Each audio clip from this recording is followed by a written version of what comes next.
आज की कहानी नीलम की और मुकेश की है, जो मुंबई में रहते हैं और एक सिक्योरिटी गार्ड की जॉब करते हैं मुकेश। और ठीक ठाक चल रहा था। उनकी एक छोटी सी बेटी है और वहीं पर एक किराए पर घर लेकर रहते हैं। और ये कहानी वही 2 साल पहले की है, जब लॉकडाउन लगा हुआ था, कोरोना अपने चरम पर था। तभी इनकी जॉब चली जाती है, क्योंकि उस समय सबकी जॉब जा रही थी, किसी को नौकरी नहीं मिल रही थी। तो इन लोगों ने सोचा कि शहर में रह कर के खाना पीना बहुत मुश्किल हो जाएगा, क्यों ना हम लोग अपने गांव चलें, क्योंकि बहुत प्रॉब्लम हो जाएगी यहाँ पर अगर रहेंगे तो ये दोनों किसी तरह व्यवस्था करके अपने गांव की तरफ निकलते हैं।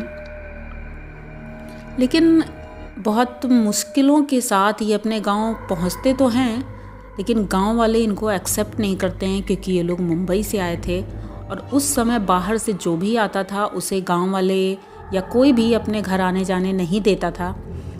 तो गांव में इनका एक घर था छोटा सा, और थोड़ी बहुत खेती भी थी, लेकिन इनको गांव वाले अंदर आने नहीं देते हैं और बोलते हैं कि जब तक सब ठीक नहीं हो जाता है तो तुम लोग गांव के बाहर ही एक घर बना के रहो, या कैसे भी रहो, बाहर ही रहो, यहाँ नहीं रहने देंगे हम।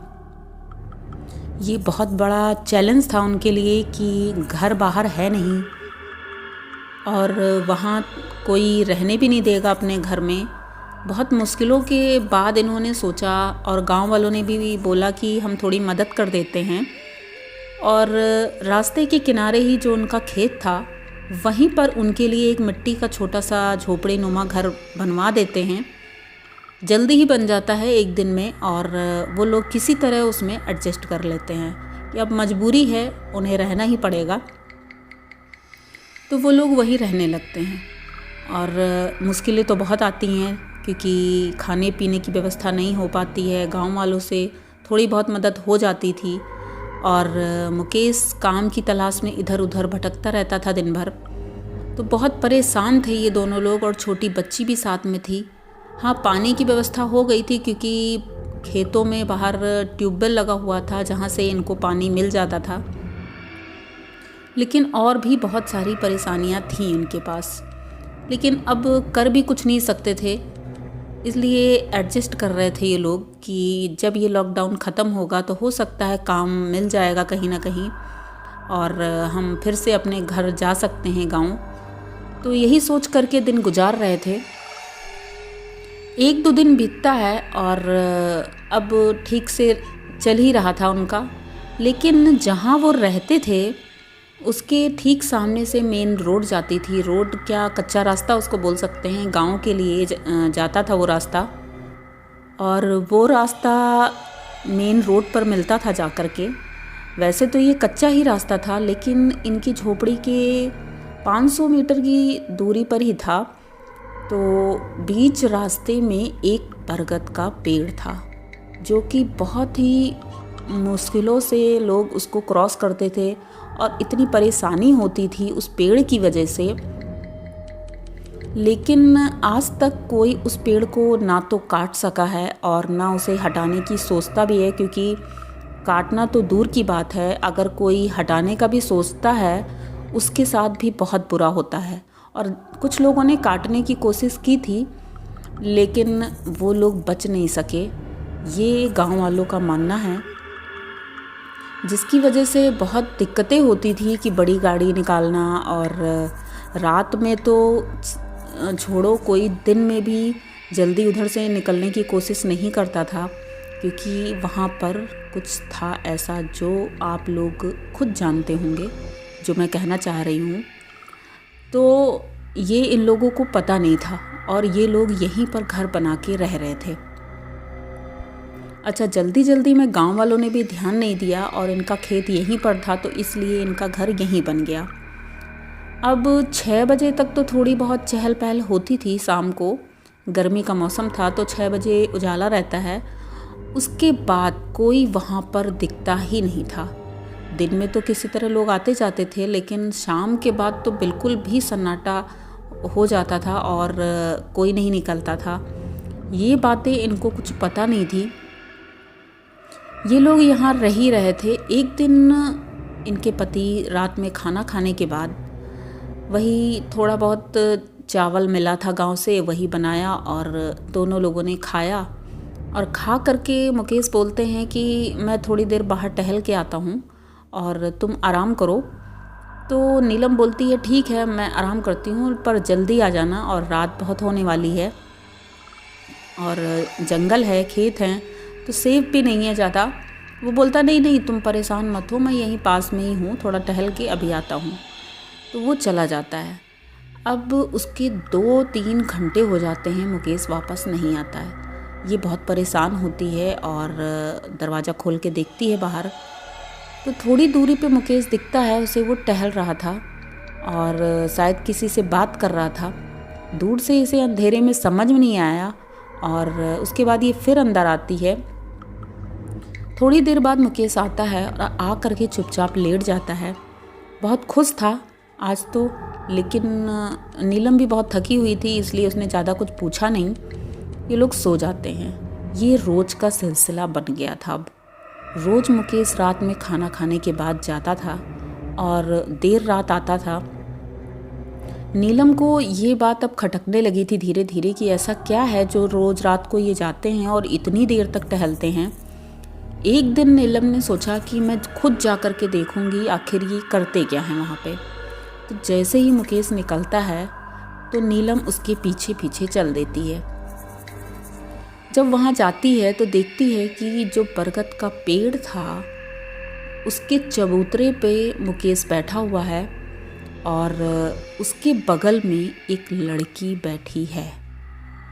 और ये देख करके तो पहले नीलम बहुत गुस्सा करती है कि बताओ मुझे अकेला वहाँ छोड़ करके यहाँ गांव की किसी लड़की से बात कर रहे हैं और इतना खुश दिखाई दे रहे हैं। अभी घर आएंगे तो मैं इनको बताती हूँ। ये सोच ही रही थी, तभी अचानक से मुकेश बातों के चक्कर में ध्यान नहीं देता है और वो लड़की जो बैठी हुई थी उसके बाल इतने बड़े बड़े थे, अचानक से अपना सर घुमाकर नीलम की तरफ देखती है। ये सोचिए वो सिर्फ अपना सर घुमाती है, पूरा शरीर नहीं। और घुमा करके जैसे ही पीछे देखती है उसका चेहरा इतना भयानक था, वो देख करके नीलम के तो होश उड़ जाते हैं और वो थर थर काँपने लगती है और तुरंत वहाँ से भागना शुरू करती है और भागते हुए अपनी झोपड़ी के अंदर घुसती है और बंद करके झोपड़ी तुरंत अपनी बेटी को उठाती है और उठा करके थोड़ा रेस्ट करने की सोचती है, रिलैक्स करती है, पानी पीती है। और डर के मारे तो उसकी हालत ये हो रही थी कि अब वो मुकेश को अंदर आने कैसे देगी।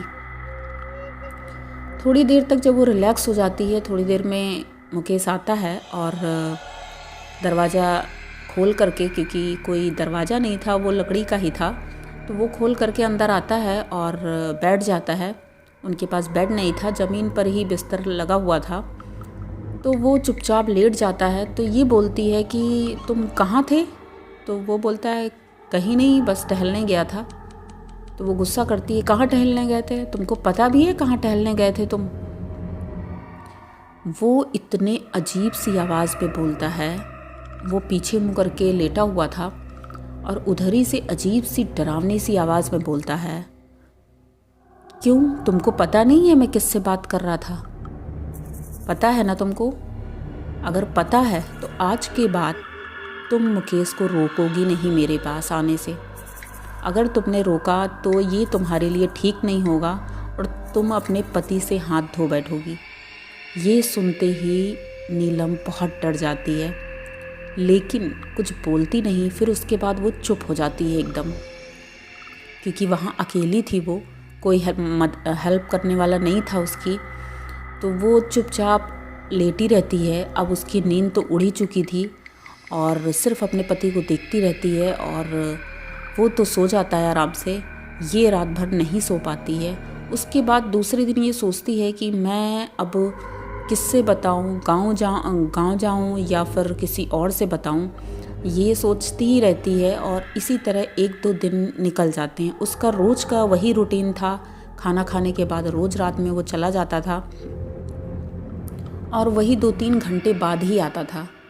एक दिन इसको जब मौका मिलता है दिन में, तो ये भाग करके गांव जाती है और गांव में सबको बताती है कि मेरे साथ ऐसा हो रहा है, लेकिन कोई भी विश्वास नहीं करता है इसकी बातों का। लेकिन जब ये रोने लगती है तब गांव वाले समझते हैं इसकी बात को और बोलते हैं कि हमने भी ध्यान नहीं दिया, तुम्हारा घर वहाँ बनवा दिया है। वो बरगद का पेड़ बहुत हॉन्टेड है और उसकी चुड़ैल का साया गांव के हर एक उस आदमी के ऊपर रहता है जो उधर से गुजरता है और जवान होता है, या फिर जो उसको काटने की कोशिश करता है। ये उसको परेशान करती है और बहुत लोग मर भी चुके हैं इस चक्कर में। तो तुम परेशान मत हो, चलो मंदिर चलते हैं, वहाँ के पुजारी जी से मिलते हैं और जैसा भी वो कहेंगे हम वैसा ही करेंगे। उसे थोड़ी सांत्वना मिलती है कि गांव वाले अब उसके साथ हैं। वो मंदिर जाती है, पुजारी जी से मिलती है। तो पुजारी जी बोलते हैं कि बेटा तुमने आने में बहुत देर कर दी है और आज अमावस्या की रात है और आज का दिन अगर निकल गया तो तुम्हारे पति को कुछ भी नहीं होगा, लेकिन आज का दिन निकालना ही बहुत मुश्किल है। लेकिन चलो हम लोग कोशिश करते हैं, देखते हैं। पूरा गांव नीलम के साथ चल देता है और उधर पेड़ के पास जब पहुंचते हैं तो देखते हैं वहाँ पर कोई नहीं रहता है। नीलम अपने घर में ढूंढती है, सब जगह उसको ढूंढा जाता है पर मुकेश कहीं नहीं मिलता है। गांव वाले भी परेशान होते हैं कि आखिर मुकेश गया तो गया कहाँ। थोड़ी देर बाद अंधेरा हो जाता है और अंधेरा होने के बाद अब गांव वाले भी इतना डर रहे थे कि पता नहीं क्या ही हो जाएगा अब। तभी एक आवाज़ आती है बहुत तेज़ी से और वो आवाज़ किसी अजनबी की थी, किसी औरत की थी, जो कि बोल रही थी कि नीलम तुमने ये ठीक नहीं किया। जैसे ही ये आवाज़ आती है तुरंत नीलम उस पेड़ के पास जाती है, देखती है कि उसका पति वहाँ खड़ा होता है और हाथ में चाकू लिए होता है और बोलता है कि तुमने ये ठीक नहीं किया, मैंने तुमसे बोला था और आज जो तुमने किया है इसका भुगतान तो तुम्हें भुगतना ही पड़ेगा। आज मैं तुम्हारे पति को अपने साथ लेकर के ही जाऊंगी। जब ये सुनती है तो इसके तो हालत वैसे ही बहुत ख़राब हो जाती है। गांव वाले एकदम शांत खड़े हो जाते हैं, उन्हें कुछ समझ ही नहीं आ रहा था। जैसे ही ये लोग कुछ कर पाते उससे पहले ही एक तूफ़ान आता है, बहुत तेज़ी से आंधी चलने लगती है और गांव में तो मिट्टी ही होती है और सबकी आंखों में मिट्टी चली जाती है, कोई कुछ देख नहीं पाता है।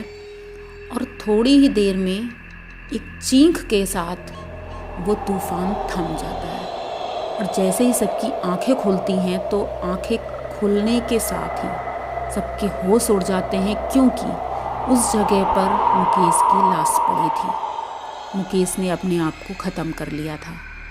ये देख कर के नीलम का तो बुरा हाल था, रो रो कर वो बहुत रोती है और चिल्लाती है कि मेरे साथ ही ऐसा क्यों हुआ और हम लोग इतनी दूर से आए थे यहाँ पर सुख से रहने के लिए, लेकिन पता नहीं क्यों भगवान ने भी हमारी नहीं सुनी। सब लोग उसको समझाते हैं और बोलते हैं कि जो होनी थी वो हो गई।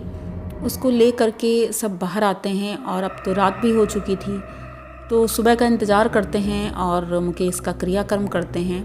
और सुबह ही पंडित जी उस पेड़ पर कुछ मंत्र पढ़ करके एक धागा बांधते हैं और बोलते हैं कि बेटा ऐसा है कि अब तुम यहाँ मत रहो, क्योंकि ये तुम्हारे लिए सेफ़ नहीं है, तुम गांव में ही रहो, हम सब तुम्हारी मदद करेंगे। क्योंकि उसकी एक छोटी बेटी भी थी, तो वो अकेली कैसी रहती।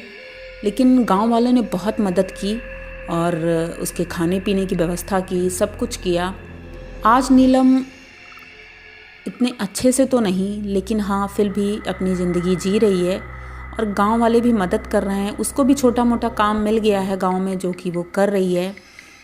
तो ये कहानी नीलम के पड़ोस में ही रहने वाले विजय जी ने भेजी है, जो कि बहुत ही ज़्यादा खौफनाक और इमोशनल रही। मुझे तो बहुत ही अच्छी लगी और डर भी लगा बहुत ज़्यादा। हो ना हो, अब ये सच हो या झूठ हो, लेकिन जो भी हो ऐसा तो नहीं होना चाहिए था। नीलम अब ठीक है और उम्मीद करते हैं आगे भी वो ठीक रहेगी, उसकी बेटी भी ठीक रहेगी। तो यहाँ तक अगर आपको कहानी अच्छी लगी है तो प्लीज़ हमारे साथ बने रहिए और आगे अच्छी अच्छी और कहानियाँ मिलेंगी आपको सुनने को। तो प्लीज़ चैनल को सब्सक्राइब करिए, लाइक कमेंट करिए, शेयर करिए। मिलते हैं अगली कहानी में। Thank you.